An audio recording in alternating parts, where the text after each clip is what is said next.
This trick is called birthday card surprise. I have here 1, 2, 3, 4, 5 birthday cards. I decided to go to a birthday party and I gave someone a birthday card, and then I clicked my fingers and suddenly I had 1, 2, 3, 4, 5 birthday cards still.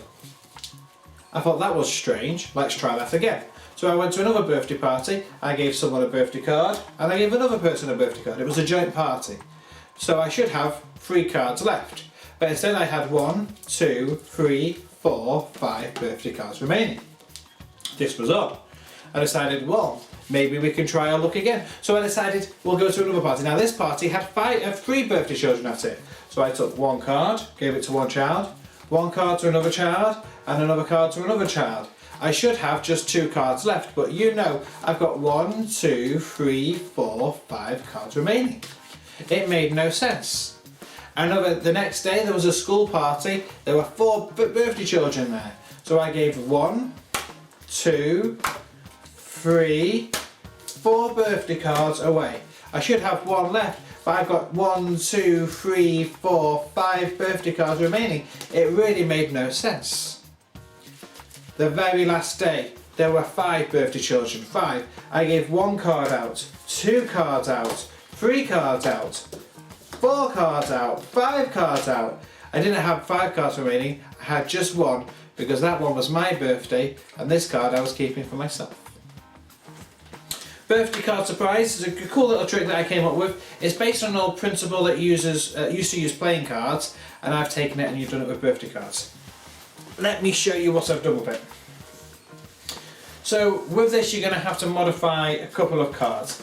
Officially I think there's 21 cards here, but I'm going to double check for you.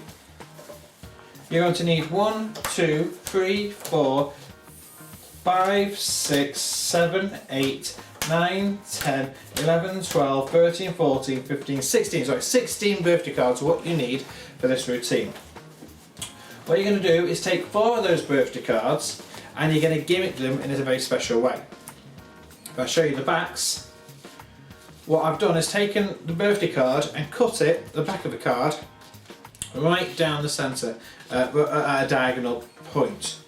You'll notice a few things. If I use this card in its place, I've actually done a few little extras. Firstly, there's a little lip here. It doesn't go all the way to the edge. That lip helps keep things square and for the angles. And then I've sellotaped the edge here. Now I wish to explain about the sellotape. What happens is there are 3 cards hiding behind this one, okay? So there's actually 3 cards there.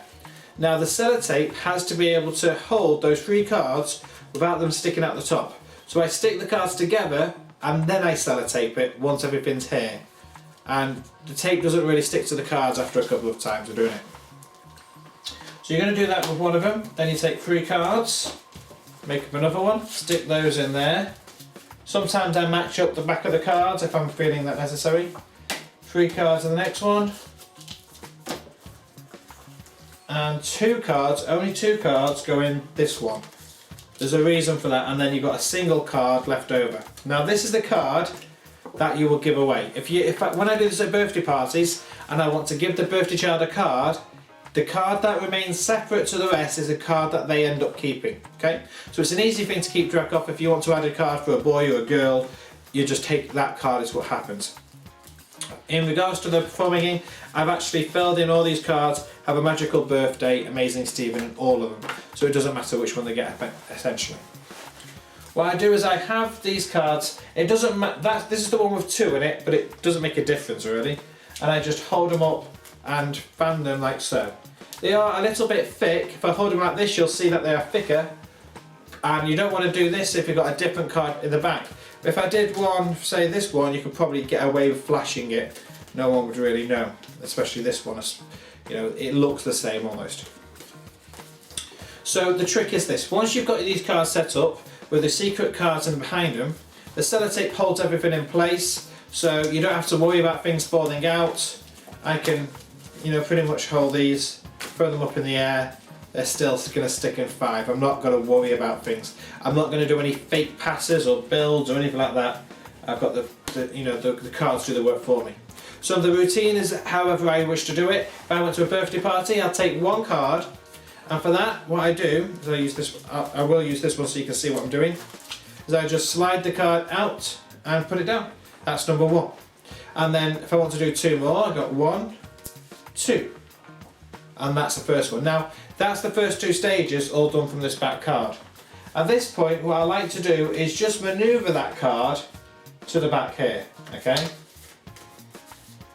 Just so it's out of the way. I could work around it, but I prefer to just move it to the back. Then I've got 3 cards, and again I'm just going to pick up 3 cards from the back card and throw them down on the table, and then I can show I've got 5 cards.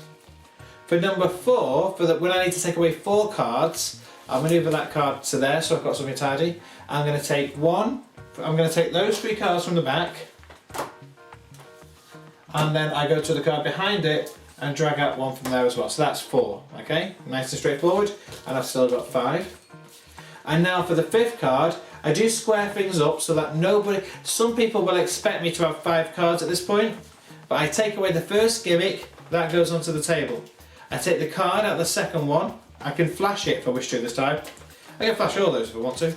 I don't show them that one, I just take that one, that's from 3, 4, 5, and that leaves me with 1 card left, which just happens to be the card I would give to them. So that's my version of 5 card repeat, but it's got a building escalating sequence, so it's 1 card, then 2, then 3, then 4, then 5. It builds on an expectation and it surprises them with a different finish than what they're expecting. So I quite like it. It's been a great little practical trick, and I've made it up with other things, not just birthday cards. I made it up with my leaflets as a way of giving out my leaflets at the end of the show. So I could do the trick, and then as I produce a leaflet to give to a child, they keep on appearing in my hands, and various other factors like that. It's a great technique. You can use it for many different principles, and I hope you enjoy it as well. Thanks for watching. Yeah.